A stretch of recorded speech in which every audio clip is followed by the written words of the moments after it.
Hey everyone, and welcome back to The Wave. My name is Kate. And I'm Trey. We're so excited to get today's episode started. But before we go any further, let's meet the Sewing Club.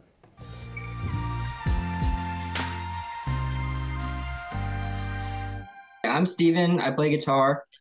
I'm Justin, I play guitar. I'm Zach, I play drums. I'm Hannah, I sing and play guitar.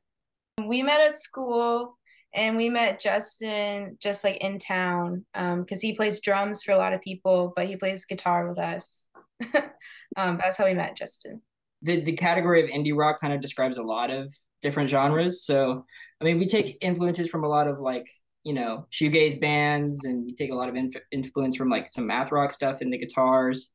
And then I know Hannah does a lot of like early 2000s rock. I like to break things before they're broken. I buy something new, then crush it. Bowery Bowery Bar. Ballroom was fun. Yeah, Bowery Ballroom in New York, probably. That one was really fun. I mean, just playing more shows and releasing more music. That's pretty much it. Yeah.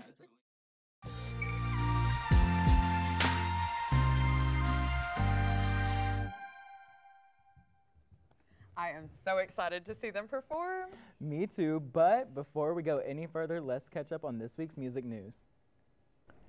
It's time, says former Little Mix star Jessie Nelson. Jessie took to Instagram to announce her second solo single titled Bad Thing, which is set to come out on April 14th. Jessie Nelson broke away from the internationally successful girl group Little Mix in 2020 to focus on personal issues. The next year, in 2021, the singer announced her first solo single titled Boys, featuring none other than the queen of rap, Nicki Minaj.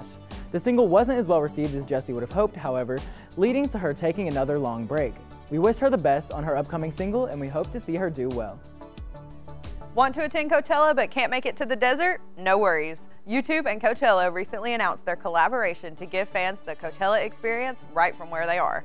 YouTube will be live streaming both weekends of the fest with 6 different streams at once. YouTube also announced their plans to release exclusive merch drops, performer content, and YouTube shorts with your favorite creators. The live streams are set to begin with weekend 1 on April 14th. Ariana Grande took to Instagram to tell her fans that the filming of Wicked has reached its halfway point.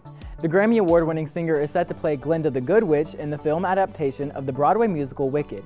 Ariana explained how much she's enjoyed playing the role so far and how thankful she is for the amazing crew of the film. Wicked Part 1 is set to be released on Thanksgiving Day in 2024. I'm excited to see Ariana defying gravity on the big screen next year. Nashville radio station Lightning 100 is currently hosting Music City Mayhem. The bracket includes 32 up-and-coming Nashville artists competing for the grand prize. If you take a look at the bracket, there are a few previous artists from The Wave, including Riley Whitaker, Multi Ultra, and the Sewing Club.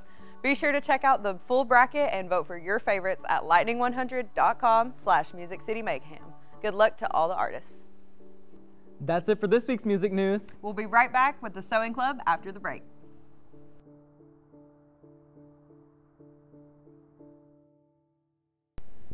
All right, and we're back here with the Sewing Club. Yes, thank you guys so much for taking time out of your busy schedule to be here. I know you guys have been booked and busy, so excited to have you guys.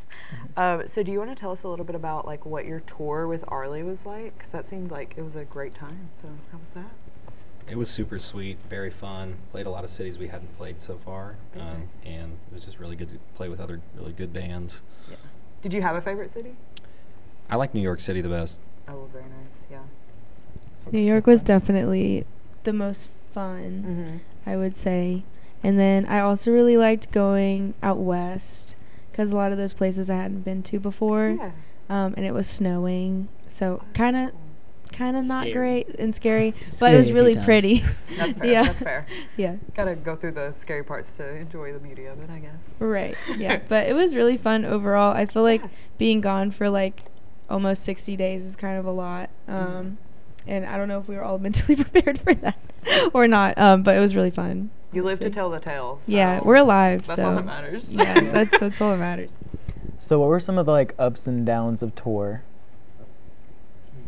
I mean, definitely a down was getting all of our gear stolen in Dallas, Texas. That was definitely a big one. But luckily, I mean, we put up a GoFundMe and we had $20,000 in 2 days. So that's really awesome to see the support from our community. And, you know, we really felt like loved and supported. Most definitely. It seems like there was good that did come out of that you did see your community like all come together. And in 2 days? In 2 days. That is insane. That's crazy. Yeah. So cool. I mean, maybe a high of tour was just like hanging out with everyone all the time because like you see the same people every single day. So you get really close. So it was really fun. It kind of felt like traveling camp or something. Yeah. Cool. I love that. So with that tour, y'all also played South by Southwest. How was that? It was interesting because we got robbed right before South by Southwest. And so we had to figure out how to get there in the first place. And then we borrowed a bunch of gear thanks to Steven's dad and a bunch of friends we had in the area. But the shows went really well, and we were happy that we were able to do that. Saw a lot of cool bands there, too. Oh, I bet, yeah. So just speaking of your fan support, what's it like as an artist when you put out a project or you work so hard on something and you see all the fans reacting and giving you support? What's that like? It's a pretty amazing feeling because we haven't really gotten to experience that yet. And us being an opener, you kind of experience, like, before you play, people are like, who is this? And then after you play, it's cool because people come up and they are excited and happy to talk to you. So you really learn a lot from playing like 30 shows in a row.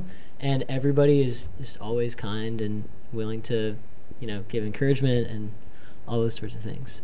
I definitely had culture shock, like signing things, taking pictures with people. I didn't expect that to happen. All that like practicing your signature as a kid paid off, didn't it? I hadn't practiced it in a long time. Oh, no. So, yeah, practicing I made on up the road. a cool one I thought worked. Very nice. I think that every signature is different for anyone. And towards the end, it's just like a squiggly line. We're not practiced enough. Hey, that makes it even better, though. You got to have a good doctor signature. So, can you guys kind of walk us through, like, what a day in the studio for you looks like when you go in and get your music recorded? Yeah, we definitely always start with, like, a rough, just me and Hannah playing the song and just getting through it. And then Zach goes in and he does drums. And then we kind of stack guitars and, like, figure out all of the parts that are going to go into the song.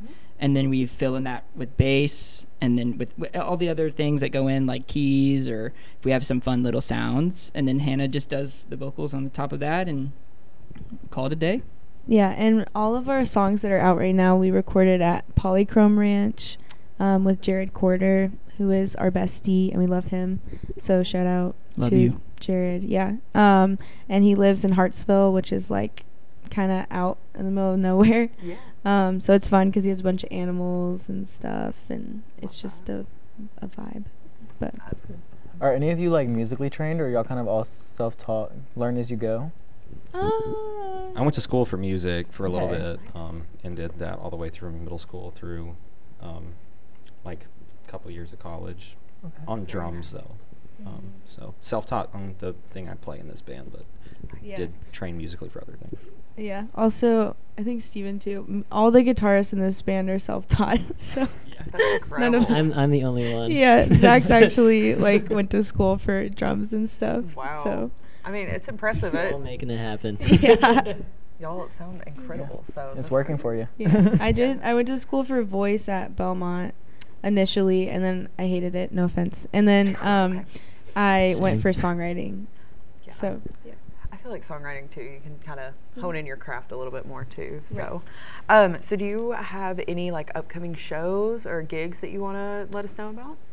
Yeah, we're playing The End on April 16th, so that'll be fun. That's with Similar Kind and the Crumb Snatchers. Nice. That's such a good venue too.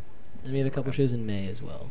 Cool. We're playing May 18th at the Bobby Hotel with Charlotte Sands. So that'll be fun. No way. I love her. Sorry. I just got really excited.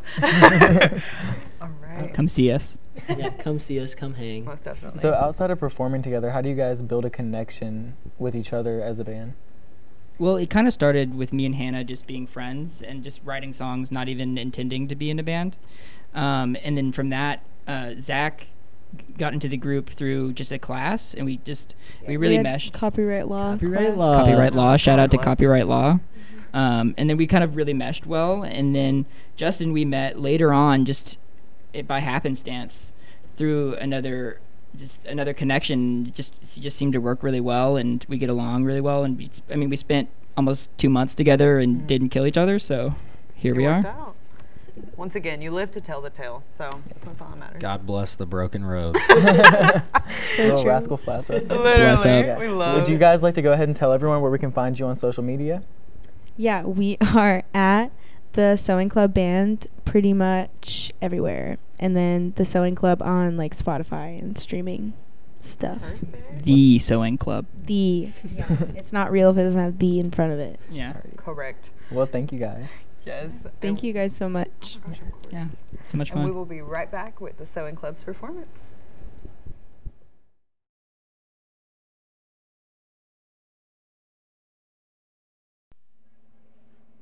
Thanks for watching this week's episode of The Wave. Hope to see you next week.